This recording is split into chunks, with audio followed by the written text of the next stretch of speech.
ನಾವು ಚಂದಾಪುರ ಸಂತೆಯಲ್ಲಿ 24,000 ಕೊಟ್ಟು ತಗೊಂಡಿರೋ ಈ 2 ಮೇಕೆ ಮತ್ತೆ ಅದರ 3 ಮರಿಗಳನ್ನ ಮನೆಗೆ ತಗೊಂಡೋಗಿ ತೂಕ ಹಾಕಿದ್ವಿ. ಎಷ್ಟು ಕೆಜಿ ಇದ್ವು ಅಂತ ಮತ್ತೆ ಸಂತೆಯಿಂದ ಮೇಕೆಗಳನ್ನ ಮನೆಗೆ ಇಟ್ಕೊಂಡು ಹೋದಾಗ ಏನೇನು ಮುಂಜಾಗ್ರತೆ ಕ್ರಮಗಳನ್ನ ತಗೋಬೇಕು ಅಂತ ಈ ವಿಡಿಯೋದಲ್ಲಿ ಹೇಳ್ತೀನಿ. ನಿಮ್ಗೂ ಇದೆಲ್ಲ ಯೂಸ್ಫುಲ್ ಅನ್ಸಿದ್ರೆ ನಮ್ಮ ಚಾನಲ್ ನ ಒಂದು ಸಬ್ಸ್ಕ್ರೈಬ್ ಮಾಡ್ಕೊಂಡು ನೋಡಿ. ಹಾಗೆ ಈ ವಿಡಿಯೋಗೊಂದು ಲೈಕ್ ಮಾಡಿ. ನಾವು ಸಂತೆಗೆ ಹೋಗಿದ್ದು ಅಲ್ಲಿ 3 ಮರಿ ಹಾಕಿರೋ ಒಂದು ಮೇಕೆನ ತಗೊಂಡಿದ್ದು ಮತ್ತೆ ಅದನ್ನ 5,000 ಲಾಭಕ್ಕೆ ಹೇಗ್ ಮಾರಿದ್ವಿ ಇದನ್ನೆಲ್ಲದನ್ನು ಒಂದು ವಿಡಿಯೋ ಮಾಡಿ ಹಾಕಿದೀನಿ. ಹಾಗೆ ಅದರಲ್ಲಿ ಈ ಮೇಕೆಗಳನ್ನ ಹೇಗೆ 24,000 ಕೊಟ್ಟು ತಗೊಂಡ್ವಿ ಅನ್ನೋದನ್ನು ಹಾಕಿದೀನಿ. ಆ ವಿಡಿಯೋನ ನೋಡಿಲ್ಲ ಅಂದ್ರೆ ನೋಡ್ಕೊ ಬಂದ್ಬಿಡಿ, ಯಾಕಂದ್ರೆ ತುಂಬಾನೇ ಇಂಟ್ರೆಸ್ಟಿಂಗ್ ಆಗಿದೆ. ಸತ್ಯವಾಗ್ಲೂ ನಾವು ಸಂತೆಗೆ ಹೋಗಿದ್ದು ಮೇಕೆ ತಗೋಬೇಕು ಅಂತ, ಆದ್ರೆ ನಾನೇ ಅನ್ಕೊಂಡಿರ್ಲಿಲ್ಲ ಈ ತರ ಎಲ್ಲ ನಡೆಯುತ್ತೆ ಅಂತ. ದೇವ್ರೆ ನಮ್ಗೆ ಅರ್ಧ ಅವರಲ್ಲಿ 5,000 ಲಾಭ ಮಾಡಿ ಕೊಟ್ರು. ಹೇಳಪ್ಪ ಎಷ್ಟಕ್ಕೆ ತಗೊಂಡೆ ಏನು ಅಂತ ಕರೆಕ್ಟಾಗಿ.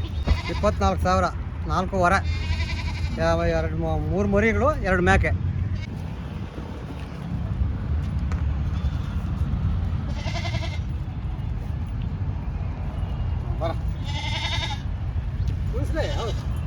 ಮೇಕೆಗಳನ್ನ ನಾನು ಯಾವಾಗ್ಲೂ ಕಾರಲ್ಲೇ ತಗೋಬರೋದು. ನೀವು ಮೊದಲೇ ಎಲ್ಲ ನನ್ನ ವಿಡಿಯೋಗಳಲ್ಲಿ ನೋಡಿರ್ತೀರಾ. ಮನೆಯಲ್ಲಿ ಯೂಸ್ ಮಾಡದೆ ಬಿದ್ದಿದ್ದ ಒಂದು ಯೋಗ ಮ್ಯಾಟ್ ಇತ್ತು, ಅದಕ್ಕೆ 2 ಗೋಣಿ ಚೀಲಗಳನ್ನ ಹಾಕಿ ಕವರ್ ಮಾಡಿದೆ. ಇಷ್ಟೆಲ್ಲ ಸೇಫ್ಟಿ ಮಾಡ್ಲೇಬೇಕು, ಯಾಕಂದ್ರೆ ಮೇಕೆಗಳನ್ನ ಹಾಗೆ ಹಾಕ್ಬಿಟ್ರೆ ಗಂಜಲ ಹೋಯ್ತವೆ. ಆ ಗಂಜಲದ ವಾಸನೆ 1 ವಾರ 2 ವಾರ ಕಾರ್ ಬಿಟ್ಟೆ ಹೋಗಲ್ಲ.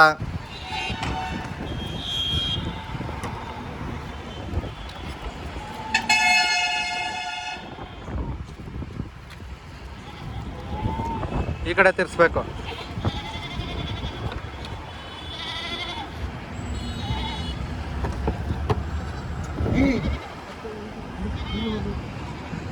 ಮರಿಗಳನ್ನ ಅಲ್ಲಿ ಮುಂದೆ ಹಾಕೊಬಿಡ್ತೀಯ ಅಣ್ಣ? ಹಾಂ,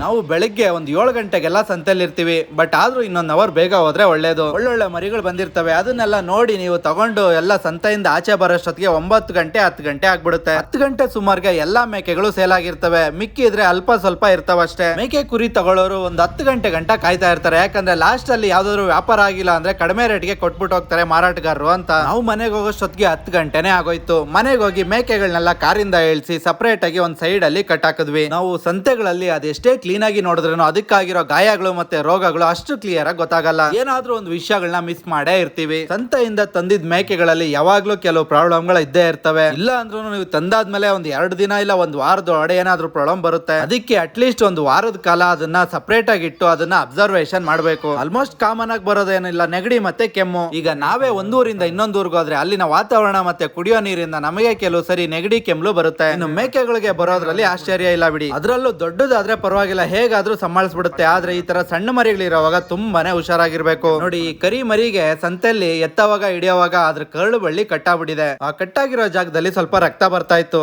ಅದಕ್ಕೆ ಅದನ್ನ ಫಸ್ಟ್ ಬೆಟಡಿನ್ ಹಾಕಿ ಡಿಸ್ಇನ್ಫೆಕ್ಟ್ ಮಾಡಿದ್ವಿ. ಅದಾದ್ಮೇಲೆ ಆ ಗಾಯಕ್ಕೆ ಸ್ವಲ್ಪ ಆಯಿಂಟ್ಮೆಂಟ್ ನ ಹಚ್ಚಿದ್ವಿ. ಈ ಕರಳು ಬಳ್ಳಿ ಇನ್ನೂ ಇದೆ ಅಂದ್ರೆ ಇದಕ್ಕಿನ್ನ 2 ವಾರ ಏಜ್ ಅಷ್ಟೇ. ಒಂಟಿ ಮರಿ ಆಗಿರೋದ್ರಿಂದ ಇರೋ ಹಾಲೆಲ್ಲ ಒಂದೇ ಕುಡ್ದು ಸಕ್ಕತ್ತಾಗಿ ಬೆಳೆದಿದೆ. ಈ ತರ ಗಾಯಗಳನ್ನ ನಾವು ನೋಡದೆ ಹಾಗೆ ನೆಗ್ಲೆಕ್ಟ್ ಮಾಡ್ಬಿಟ್ರೆ ಆ ಜಾಗದಲ್ಲಿ ಇನ್ಫೆಕ್ಷನ್ ಆಗಿ ಆ ಮರಿ ಜೀವಕ್ಕೆನೆ ಅಪಾಯ ಆಗೋ ಚಾನ್ಸಸ್ ಇರುತ್ತೆ. ಇದೆಲ್ಲ ನೋಡೋಷ್ಟೊತ್ತಿಗೆ ಟೈಮು ಆಲ್ಮೋಸ್ಟ್ 11 ಗಂಟೆ ಆಗೋಗಿತ್ತು. ಮೇಕೆಗಳು ಬೇರೆ ಕಿರ್ಚ್ಕೋತಾ ಇದ್ವು. ಅದಕ್ಕೆ ಸರಿ ಮಧ್ಯಾಹ್ನ ಬಂದು ನೋಡ್ಕೊಳ್ಳೋಣ ವೆಯ್ಟ್ ಎಲ್ಲ ಅನ್ಬಿಟ್ಟು ಮೇಕೆಗಳನ್ನ ಮೇಯಕ್ಕೆ ಕರ್ಕೊಂಡು ಹೋಗ್ಬಿಟ್ರು. ಮರಿಗಳನ್ನ ಎಲ್ಲ ಬಿಟ್ಬಿಟ್ಟು ಹೋಗು ಅಂದ್ರೆ ಇಲ್ಲ ಅದನ್ನು ಕರ್ಕೊಂಡು ಹೋಗ್ತೀನಿ ಅಂತ ಕರ್ಕೊಂಡೋದ್ರು. ಪಾಪ ಆದ್ರೆ ಆ ಬಿಸಿಲಿಗೆ ಆ ಮರಿಗಳ ಕೈಯಲ್ಲಿ ತಡ್ಕೊಳಕ್ಕೆ ಆಗ್ಲಿಲ್ಲ. ನನಗ್ ಫೋನ್ ಮಾಡಿ ಮತ್ತೆ ಬರಕ್ ಹೇಳಿ ಮರಿಗಳನ್ನ ಕೊಟ್ ಕಳಿಸಿದ್ರು. ಈ ಪೊಟ್ಯಾಷಿಯಂ ಪರ್ಮಾಂಗನೇಟ್ ಅನ್ನೋ ಕೆಮಿಕಲ್ ಮೆಡಿಕಲ್ ಸ್ಟೋರ್ ಗಳಲ್ಲಿ ಸಿಗುತ್ತೆ. ಅದನ್ನ ತಗೊಬಂದು ನೀರಿಗೆ ಮಿಕ್ಸ್ ಮಾಡ್ಕೋಬೇಕು. ಆ ಮಿಕ್ಸಿಂಗ್ ಕೂಡ ತುಂಬಾನೇ ಕಡಿಮೆ ಪ್ರಮಾಣದಲ್ಲಿ ಮಾಡ್ಬೇಕು. ನೀವು ಮಿಕ್ಸ್ ಮಾಡೋವಾಗ ನೀರು ಲೈಟ್ ಪಿಂಕ್ ಕಲರ್ ಇದ್ರೆ ಸಾಕು, ತುಂಬಾ ಡಾರ್ಕ್ ಪರ್ಪಲ್ ಕಲರ್ ಬರಬಾರ್ದು. ತುಂಬಾ ಡಾರ್ಕ್ ಪರ್ಪಲ್ ಕಲರ್ ಮಾಡ್ಕೊಂಡ್ರೆ ಮೇಕೆಗಳ ಕಾಲ್ಗಳು ಸುಟ್ಟೋಗೋ ಚಾನ್ಸಸ್ ಇರ್ತವೆ. ನನ್ಗೂ ಕೂಡ ಈ ವಿಷಯ ಗೊತ್ತಿರ್ಲಿಲ್ಲ. ನಾನು ರೀಸೆಂಟ್ ಆಗಿ ಈ ವಿಷಯನ ಕಲ್ತ್ಕೊಂಡೆ. ಈ ತರ ಯಾವುದೇ ಒಂದು ವಿಷಯಗಳನ್ನ ಮಾಡೋದಕ್ಕೂ ಮೊದಲು ಅದನ್ನ ಪ್ರಾಪರ್ ಆಗಿ ಮಾಡೋದು ತುಂಬಾ ಇಂಪಾರ್ಟೆಂಟ್. ಯಾಕಂದ್ರೆ ನಾವು ಕೂಡ ಔಷಧಿನೇ ಅದಕ್ಕೆ ವಿಷ ಆಗಿ ಕನ್ವರ್ಟ್ ಆಗಬಾರ್ದು. ಅದರಿಂದ ನಿಮ್ಮ ಡಾಕ್ಟರ್ ನ ಒಂದ್ಸರಿ ಕನ್ಸಲ್ಟ್ ಮಾಡಿ ಅವ್ರು ಕೂಡ ಗೈಡೆನ್ಸ್ ಮೇಲೆ ನೀವು ಈ ಕೆಲಸನ ಮಾಡಬೇಕು. ನಾವು ಈ ಮಿಶ್ರಣದಲ್ಲಿ ಮೇಕೆಗಳ ಕಾಲ್ನ ಅದ್ದಿಸಿ 5 ರಿಂದ 10 ನಿಮಿಷ ಹಾಗೆ ಇಟ್ಕೋಬೇಕು. ಈ ತರ 4 ಕಾಲ್ಗೆ ಮಾಡಿದ್ರೆ ಅದ್ರಲ್ಲಿ ಏನಾದ್ರು ಏನಾದ್ರೂ ಹುಳ ಇದ್ರೆ ಇಲ್ಲ ಇನ್ಫೆಕ್ಷನ್ ಇದ್ರೆ ಸಾಯುತ್ತೆ. ನೀವು ಯಾವುದೇ ಔಷಧಿಗಳನ್ನ ಮೇಕೆಗಳ ಮೇಲೆ ಯೂಸ್ ಮಾಡೋದಕ್ಕೂ ಮೊದಲು 1-2 ಸರಿ ಅದನ್ನ ಕನ್ಫರ್ಮ್ ಮಾಡ್ಕೊಂಡು ಅದ್ರ ಬಗ್ಗೆ ಫುಲ್ ಆಗಿ ತಿಳ್ಕೊಂಡು ಮಾಡ್ಬೇಕಾಗುತ್ತೆ. ಈ ಮರಿಗಳು ಮತ್ತೆ ಮೇಕೆಗಳು ಬಂದವಾಗಿಂದ ಕೆಮ್ತಾನೆ ಇದ್ವು. ಈ ಸಣ್ಣ ಮರಿಗಳಿಗೆ ಬೇಗ ಟಾನಿಕ್ ನ ಕೊಟ್ಟು ಅವು ಕೆಮ್ಮೋದನ್ನ ನಿಲ್ಲಿಸಬೇಕು, ಇಲ್ಲ ಅಂದ್ರೆ ಅದರ ಶ್ವಾಸಕೋಶಗಳು ಡಿಫೆಕ್ಟ್ ಆಗ್ತವೆ. ಈ ತರ ಏನಾದ್ರು ಮೇಕೆಗಳು ಕೆಮ್ತಾ ಇದ್ರೆ ಅದಕ್ಕೆ ಅಂತ ಒಂದು ಟಾನಿಕ್ ನ ನಮ್ ಡಾಕ್ಟರ್ ಬರ್ಕೊಟ್ಟಿದ್ರು. ಈ ಟಾನಿಕ್ ನ 20 kg ಇರೋ ಮೇಕೆಗೆ 1 ml ಮಾತ್ರ ಹಾಕ್ಬೇಕು, 30 kg ಇರೋ ಮೇಕೆಗೆ 1.5 ml ಹಾಕ್ಬೇಕು. ಈ ಡೋಸೇಜ್ ಡೀಟೇಲ್ಸ್ ಎಲ್ಲ ಬಾಟಲ್ ಮೇಲೆನೆ ಬರ್ದಿರುತ್ತೆ, ನಾವು ಕರೆಕ್ಟ್ ಆಗಿ ನೋಡ್ಬೇಕಷ್ಟೇ. ಕೆಲವು ಬಾಟಲ್ ಗಳ ಮೇಲೆ ಡೋಸೇಜ್ ಡೀಟೇಲ್ಸ್ ಇರಲ್ಲ, ಅದನ್ನ ನೀವು ನೆಟ್ ಅಲ್ಲಿ ನೋಡಿ ತಿಳ್ಕೋಬೇಕು ಅಥವಾ ನಿಮ್ಮ ಡಾಕ್ಟರ್ ನ ಕೇಳಿ ತಿಳ್ಕೋಬೇಕು. ಈ ಕೆಮ್ಮಲ್ ಟಾನಿಕ್ ಇನ್ನ ಇನ್ನೂ ಬೆಟರ್ ಅಂದ್ರೆ ಮೆರಿಫ್ಲೋ ಅನ್ನೋ ಒಂದು ಟಾನಿಕ್ ಇದೆ, ಅದು ಇನ್ನೂ ಚೆನ್ನಾಗಿರುತ್ತೆ ಅಂತ ನಮ್ ಫಾಲೋವರ್ ಒಬ್ರು ಹೇಳಿದ್ರು. ನೀವೇನಾದ್ರೂ ಆ ಸಿರಪ್ ನ ಬಳಸಿದೀರಾ, ನಿಮ್ಗೆ ಒಳ್ಳೆ ರಿಸಲ್ಟ್ ಇತ್ತ ಹೆಂಗೆ ಅಂತ ಕಮೆಂಟ್ ಮಾಡಿ. ನಾನು ಕೆಲವು ದಿನದಿಂದ ನಮ್ಮ ಮೇಕೆಗಳಿಗೆಲ್ಲ ಕಿವಿಗಳಲ್ಲಿ ಸಣ್ಣ ಸಣ್ಣ ಹುಣ್ಣೆ ತರ ಆಗ್ಬಿಟ್ಟಿತ್ತು, ಅದಕ್ಕೆ ನಾನು ಐವರ್ಮೆಟಿನ್ ಇಂಜೆಕ್ಷನ್ ನ ಬಳಸಿದ್ದೆ. ಬಟ್ ಆದ್ರೂ ನಮ್ಮ ಮೇಕೆಗಳಿಗೆ ಆ ಕಿವಿದಲ್ಲಿರೋ ಹುಣ್ಣೆಗಳು ಹೋಗ್ಲೇ ಇಲ್ಲ. ಪಾಪ ಅವುಗಳು ಕಿವಿಗಳನ್ನ ತಗೊಂಡೋಗಿ ಎಲ್ಲಂದ್ರಲ್ಲಿ ಉಜ್ತಾ ಇರೋದನ್ನ ನೋಡಿ ನಮ್ಗೆ ಅಯ್ಯೋ ಅನ್ಸುತ್ತೆ. ಅದರಿಂದ ಅವು ಸರಿಯಾಗಿ ಬೆಳವಣಿಗೆನೂ ಆಗಲ್ಲ. ಅದಕ್ಕಂತಾನೆ ಕೋಲಾರದಲ್ಲಿರೋ ನಮ್ ಫಾಲೋವರ್ ಒಬ್ರು ಈ ಪೋರನ ಔಷಧಿನ ಬಳಸಿ ಬೇಗ ಗುಣ ಆಗುತ್ತೆ ಅದೆಲ್ಲ ಅಂತ ಹೇಳಿದ್ರು. ನೀವು ಏನಾದ್ರು ನಿಮ್ಮ ಹಸುಗಳಿಗೆ ಮತ್ತೆ ಮೇಕೆಗಳಿಗೆ ಈ ಪೋರನ ಔಷಧಿನ ಬಳಸ್ತಾ ಇದ್ದೀರಾ ಅಂದ್ರೆ ಕಮೆಂಟ್ ಮಾಡಿ. ಈ ತರ ಇರೋ ಮುಚ್ಚಲನ ಪಾಕೆಟ್ ಅಲ್ಲೇ ಕೊಟ್ಟಿರ್ತಾರೆ, ಅದನ್ನ ನೀವು ಹಾಕೊಂಡು ಜಸ್ಟ್ ಹೀಗೆ ಬೆನ್ನ ಮೇಲೆ ಸವರ್ಬೇಕಂತೆ. ನಾವು ಈ ತರ ಸವರಿದ್ರಿಂದ ನಮ್ಗೆ ಒಂದ್ 2-3 ದಿವಸದಲ್ಲೇ ರಿಸಲ್ಟ್ ಚೆನ್ನಾಗ್ ಬಂತು. ಆದ್ರೆ ಎಷ್ಟು ಸವರ್ಬೇಕು ಏನೋ ಅಂತ ಒಂದ್ಸರಿ ಕ್ಲಿಯರ್ ಆಗಿ ಆ ಬಾಟಲ್ ಮೇಲೆ ಹಾಕಿರೋ ಡೋಸೇಜ್ ನೋಡ್ಕೊಳ್ಳಿ, ಇಲ್ಲ ಅಂದ್ರೆ ಯಾರನ್ನಾದ್ರೂ ಕೇಳಿ ತಿಳ್ಕೊಳ್ಳಿ. ಯಾಕಂದ್ರೆ ಈ ಔಷಧಿಲಿ ಪವರ್ಫುಲ್ ಕೆಮಿಕಲ್ಸ್ ಇರೋದ್ರಿಂದ ನೋಡ್ಕೊಂಡು ಮಾಡ್ಬೇಕಾಗುತ್ತೆ. ನಮ್ಮ ಮೇಕೆಗಳು ನ್ಯಾಚುರಲ್ ಆಗಿ ಬೈಲ್ ಮೇಲೆ ಮೇಯಕ್ ಹೋಗೋದ್ರಿಂದ ಅದರಲ್ಲಿರೋ ಹುಳಗಳು ಎಲ್ಲ ನಮ್ಮ ಮೇಕೆಗಳಿಗೆ ಹತ್ಕೋತವೆ. ಫಾರ್ಮ್ ಗಳಲ್ಲಿ ಶೆಡ್ ಗಳಲ್ಲಿ ಸಾಕೋ ಮೇಕೆಗಳಿಗಿನ್ನ ನಮ್ಮ ಮೇಕೆಗಳಿಗೆ ಈ ತರ ಹುಳಗಳು ಮತ್ತೆ ಉಣ್ಣೆಗಳು ಜಾಸ್ತಿನೇ ಇರ್ತವೆ. ಕೆಲವರು ನನಗೆ ಇನ್ಸ್ಟಾಗ್ರಾಮ್ ಅಲ್ಲಿ ಹೇಳಿದ್ರು ಹೊಂಗೆ ಎಣ್ಣೆನ ಹಚ್ಚಿದ್ರೆ ಈ ತರ ಹುಳಗಳು ಬೇಗ ಸಾಯ್ತವೆ ಅಂತ.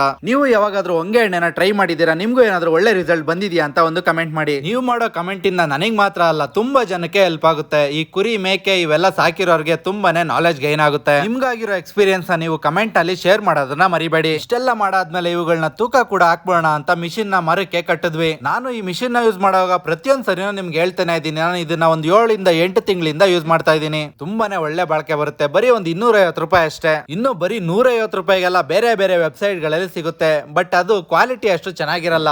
ತಂದಿದ್ದೊಂದು 2 ದಿವಸಕ್ಕೆ ಕೆಟ್ಟೋಗುತ್ತೆ. 100 ರೂಪಾಯಿ ಜಾಸ್ತಿ ಆದ್ರೂ ಪರವಾಗಿಲ್ಲ, ಈ ಮಿಷಿನ್ ತಗೊಳ್ಳಿ. ಇದ್ರ ಲಿಂಕ್ ನ ನಾನು ಡಿಸ್ಕ್ರಿಪ್ಷನ್ ಅಲ್ಲಿ ಕೊಟ್ಟಿರ್ತೀನಿ, ಚೆಕ್ ಮಾಡಿ. ಈ 2 ಮರಿ ಹಾಕಿರೋ ಹೆಣ್ಣು ಮೇಕೆ 27 kg ಬಂತು.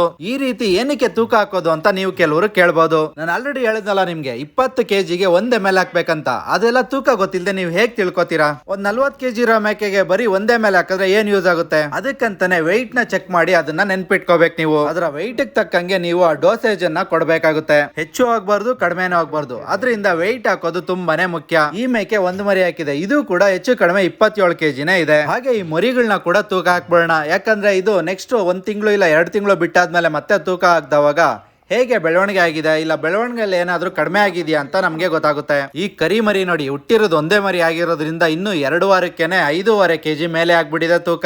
2 ಮರಿ ಹುಟ್ಟಿರೋ ಈ ಮೇಕೆ ಮರಿಗಳು 1.5 ಇಂದ 2 ತಿಂಗಳು ವಯಸ್ಸಾಗ್ಬಿಟ್ಟಿರುತ್ತೆ ಆಲ್ರೆಡಿ. ಆದ್ರೆ ಅದರಲ್ಲಿ ಒಂದು 4800, ಇನ್ನೊಂದು 400 ಇದೆ. ಕೆಂಚಿದು 4800, ಯಾಕಂದ್ರೆ ಅದೇ ಫಸ್ಟ್ ಹುಟ್ಟಿರುತ್ತೆ. ಈ ಬಿಳಿದು 400 ಇರುತ್ತೆ, ಯಾಕಂದ್ರೆ ಇದು ಸೆಕೆಂಡ್ ಹುಟ್ಟಿರುತ್ತೆ. ಇನ್ನು 6 ತಿಂಗಳಲ್ಲಿ ಈ ಮೇಕೆಗಳು ಯಾವ ರೇಂಜ್ ಗೆ ಬೆಳೆದಿರ್ತವೆ ಅಂತ ನೋಡ್ಬೇಕು ಅಂದ್ರೆ ನಮ್ಮ ಚಾನಲ್ ಒಂದು ಸಬ್ಸ್ಕ್ರೈಬ್ ಮಾಡ್ಕೊಳ್ಳಿ.